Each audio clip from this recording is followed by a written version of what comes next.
Today, Intuit Circles brings the Fireside Chat with Sairee Chahal, the co-founder of Sheroes. I'm Preethi Guruswamy, Manager of Development in TurboTax India, Intuit India.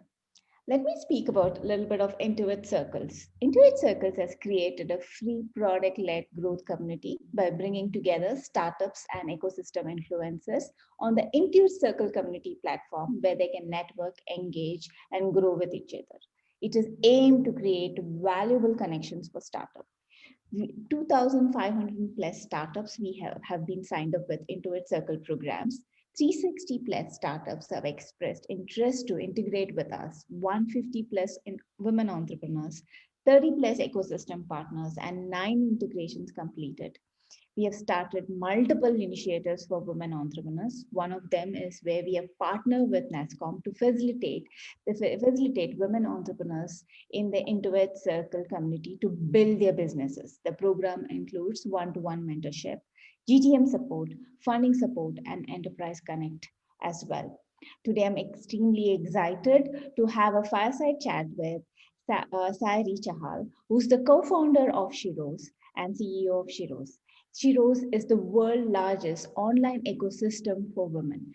She's on the board of directors for Paytm Payment Bank. She has MPhil from JNU and PGDBM from IMT Ghaziabad. She is a fellow of Ananta Aspan Kamalanayan Bajaj Fellowship and member of Aspan Global Leadership Network. She's a recipient of various awards. She's also one of the recipient of most powerful women in Indian business, and she rose is in 2018 has been awarded for social economic empowerment category. With that, we would like to start our fireside chat today. It's all about ready to be your own boss, tackling challenges faced by women-owned business.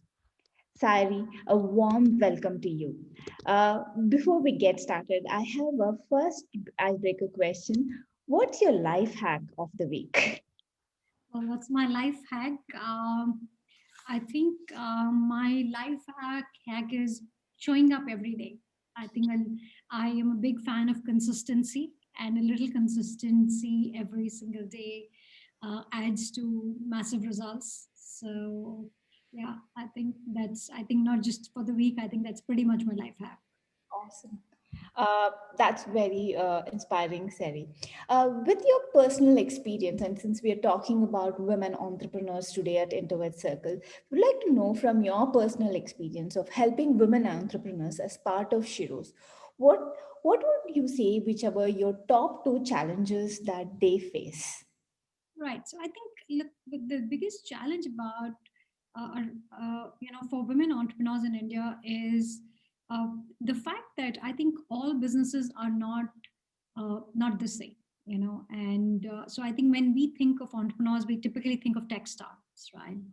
But when you sort of segment down businesses, there are micro entrepreneurs, there's SMEs, there are SMBs, there are service businesses, there are boutique businesses, and I think that itself is a huge challenge because I think the the the mismatch of resources and expectation is immense, and I think that's something we see right across. And of course, I think there's a whole breed of entrepreneurs who are internet first, who are using internet as a platform to sort of build their own go to markets, and who are sort of taking very innovative approaches to building businesses.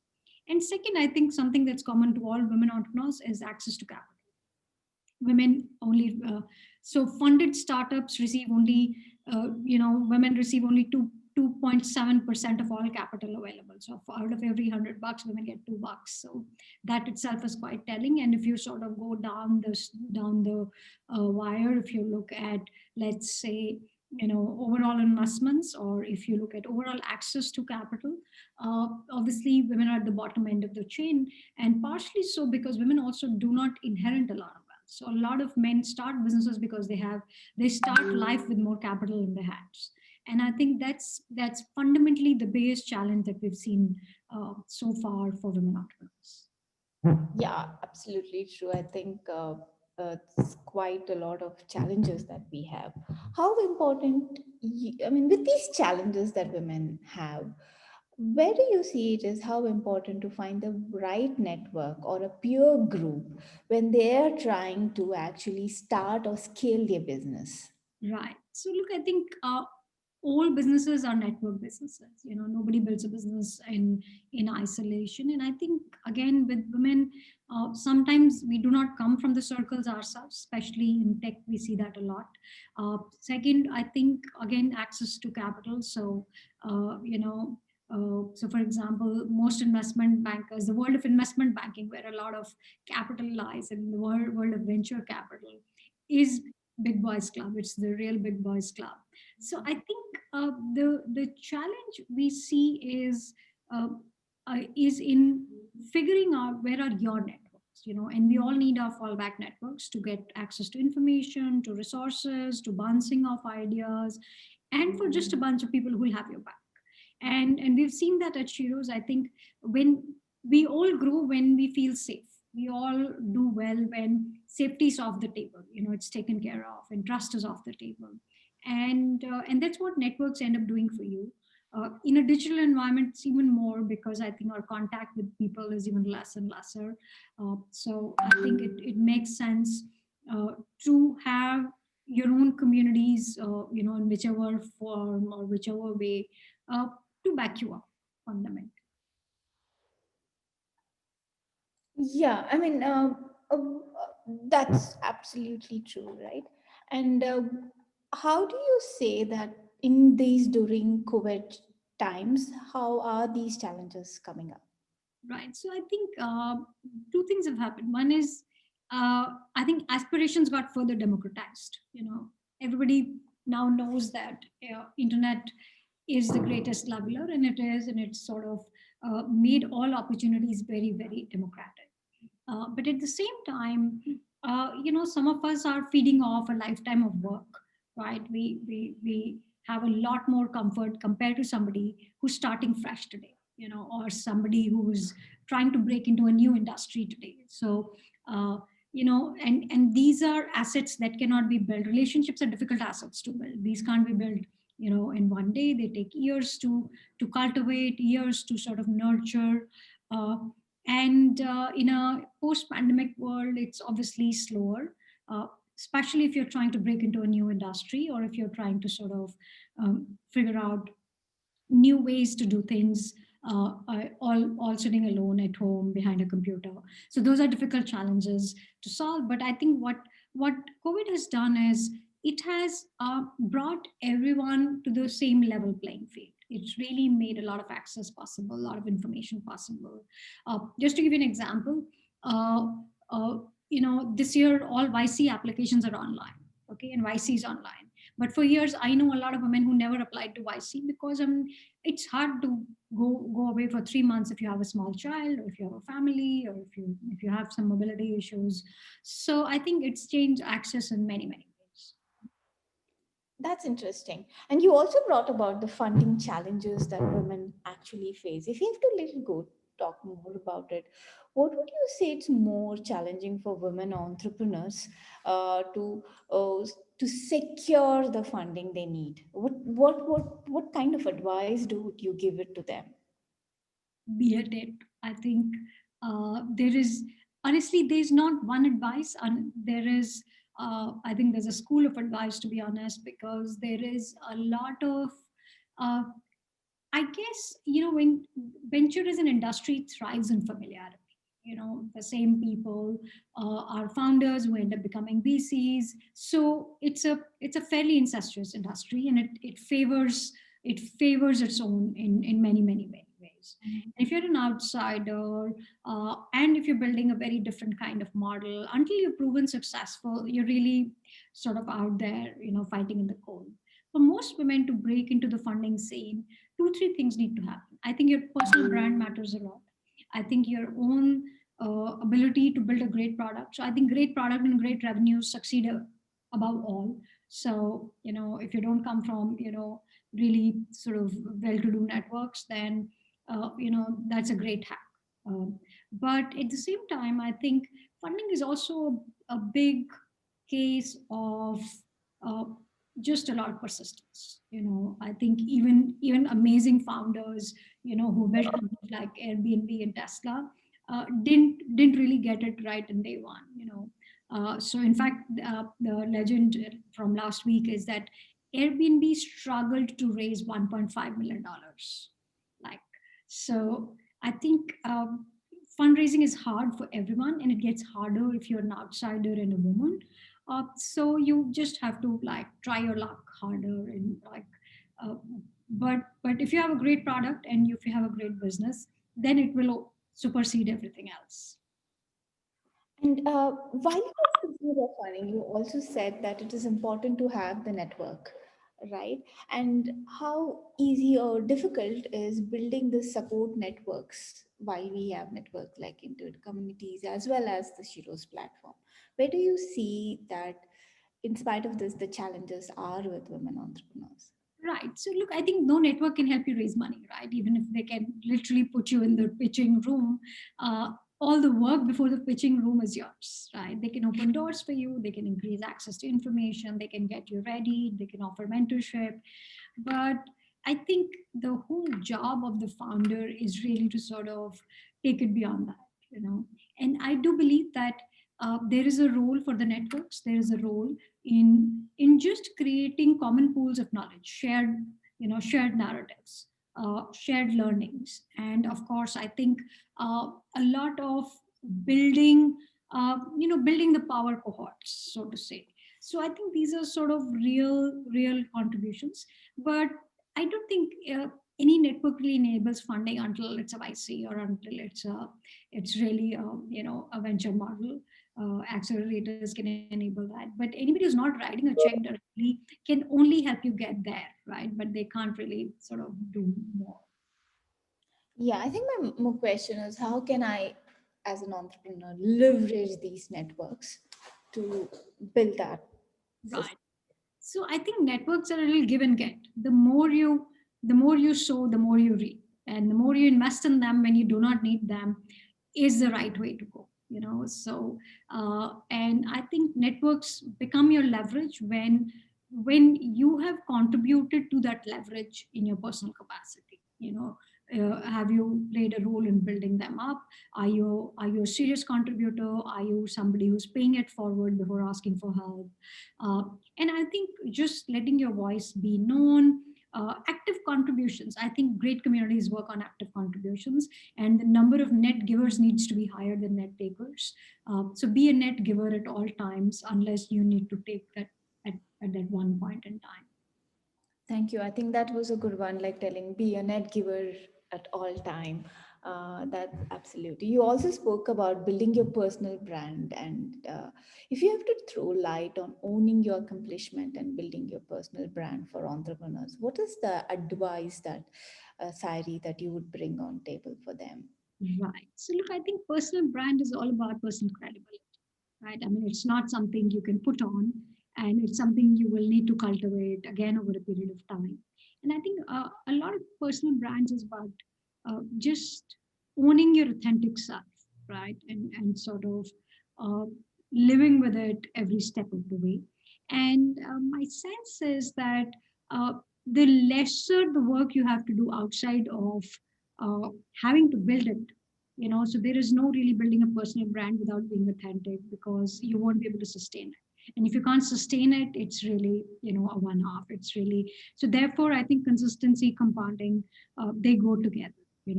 And therefore people who have great personal brands actually have great, they have a great lineage of being consistent, and high trust, as well as, again, going back to net giving versus net taking. uh, and of course, I think active contributors to the community that you belong to. Absolutely. And I think you brought some of the very key points over there, right? I mean, you will have to build those personal brand by net giving and uh, net taking as well.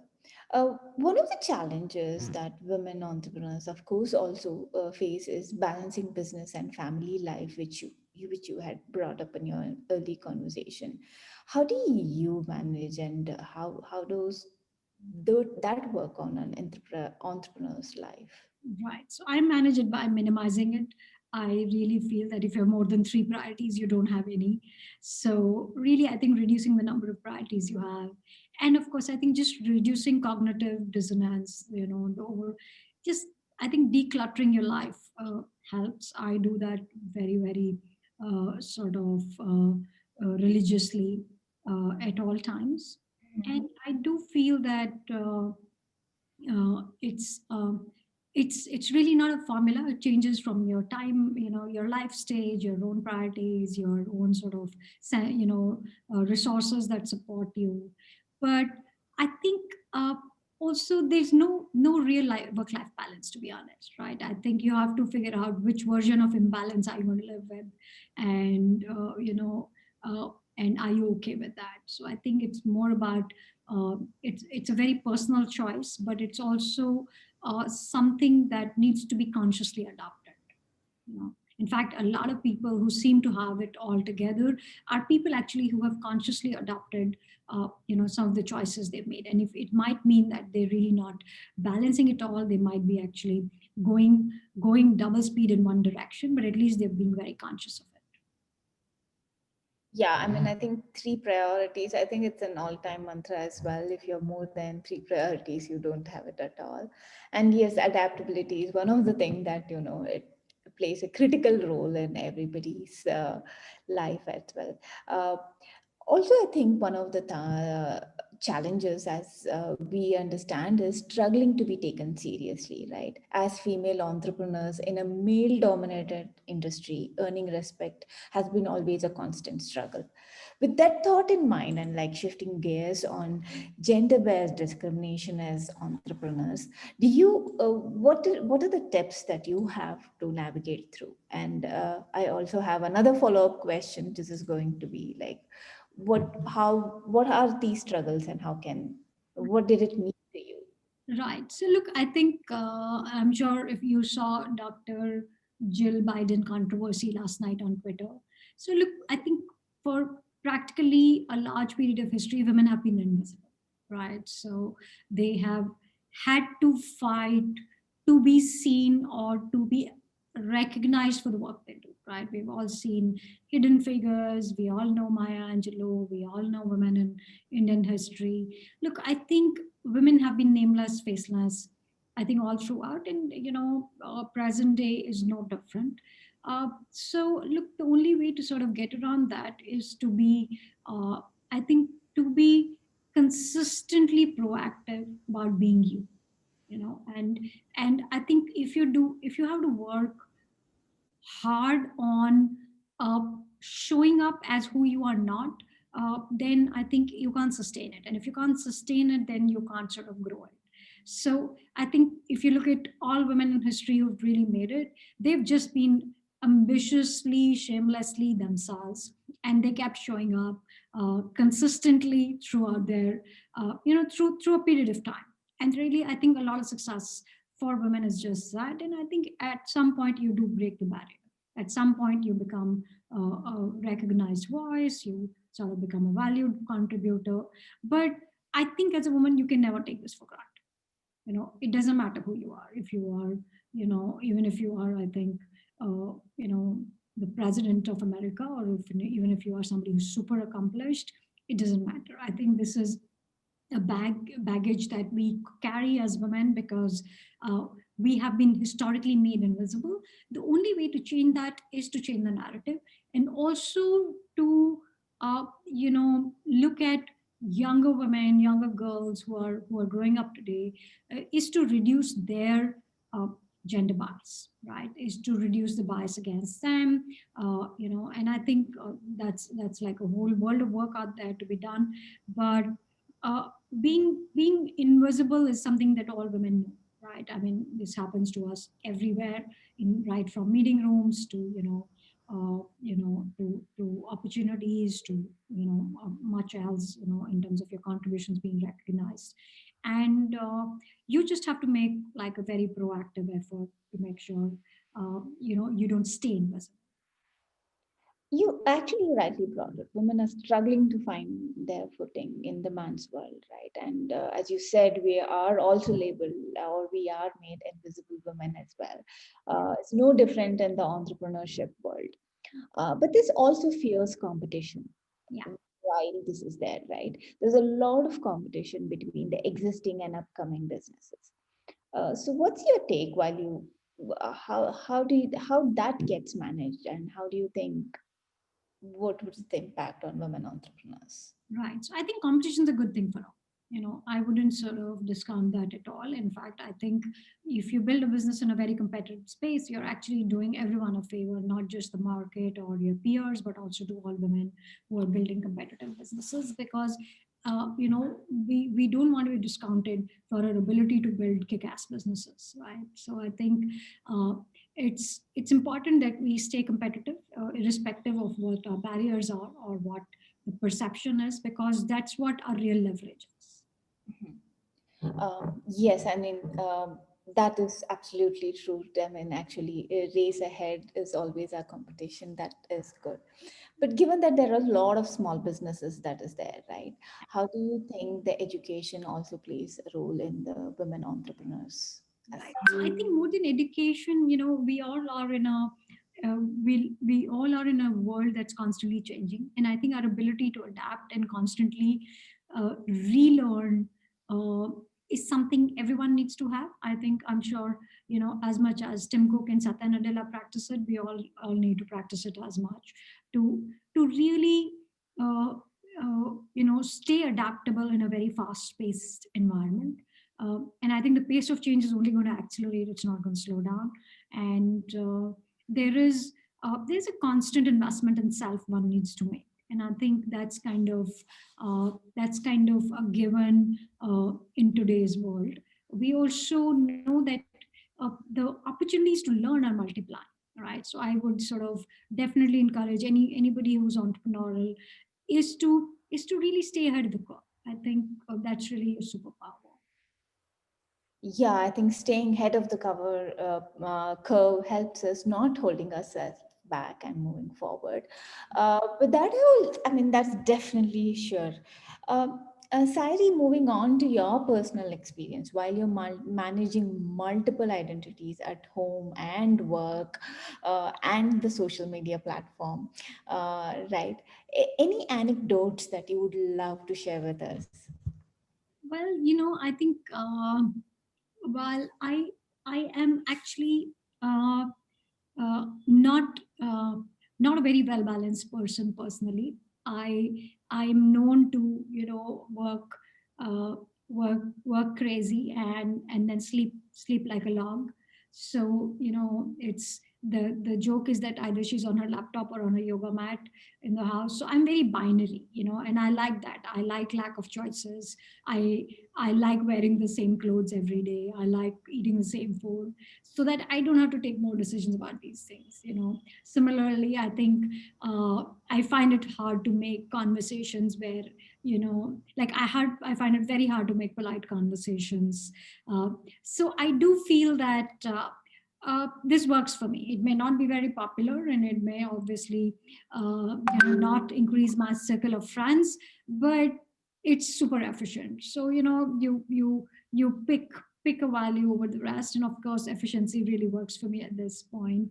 And I think even from a personal perspective, right? Like I think uh, at I'm at a point in life where I really like things very simplified. Like I just like the idea of aligning everything to one goal or one metric, or one direction. And yeah, it kind of works in its own peculiar way.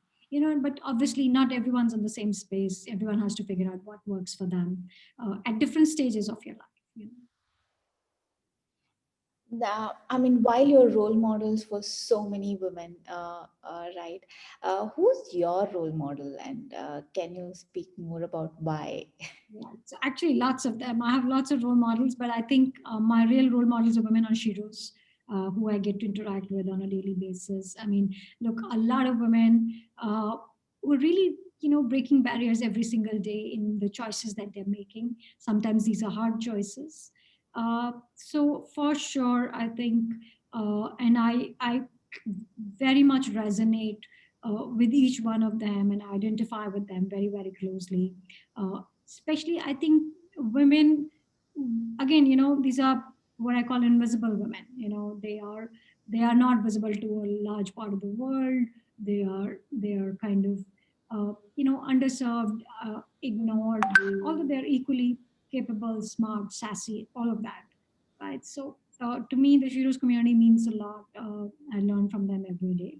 And then I think there are some amazing women out there. There's Cindy Gallop in New York. There is Dame Stephanie in UK. There's, uh, of course, Anu Aga in India. I think we have some amazing women who've done some, outstanding work. It's a story of being invisible actually increasing, very common, right? Women, in spite of it, women have hit the corporate glass ceilings, opting to for the hard work and potential rewards on starting their own businesses. Yeah. What are your views on that? Right. So I think because we live in such a time of ample opportunity, it would be such a waste if more women didn't pick up these opportunities, whether within corporates or outside of corporates. So I think today it doesn't matter whether you're an entrepreneur or you're an entrepreneur or you're chasing a leadership position or you're building a company. It doesn't matter. I think the most important thing is that you're chasing big goals and you are uh, adapting to change as you go along, because I think these two go together, and uh, I do hope that this conversation gets bigger. I do hope, and I do see a lot more younger women aspiring to build large businesses or aiming for really really core corporate positions, uh, but we can do with a lot more. I think we're still scratching the tip of the surface here. Uh, cool. Before we come to the end of session, I definitely want to hear from you. Is hey, what's your two pieces of advice for younger women, upcoming entrepreneurs, and the entrepreneurs who are being successful and striving? Right. So I think my first advice is take care of yourself.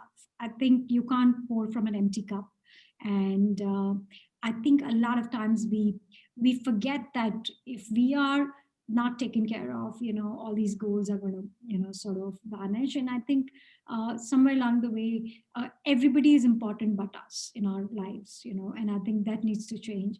And second is everything's going to need a lot of persistence. Everything's going to need a lot of persistence and consistency, over a period of time before that day of success arrives. All overnight successes actually took a decade, if not more. So do not get swayed by the fact that success can be quick and dirty, or it is very shiny and as of yesterday. It doesn't work like that. Anything solid is going to take time, and you just have to be at it. Thank you, Sairee. I think there was a lot of learning that I have today for us to take, and I'm sure the women entrepreneurs who would be hearing would be very much inspired by you. Thank you so much for taking your time out today. Thank you for having me. Thank you.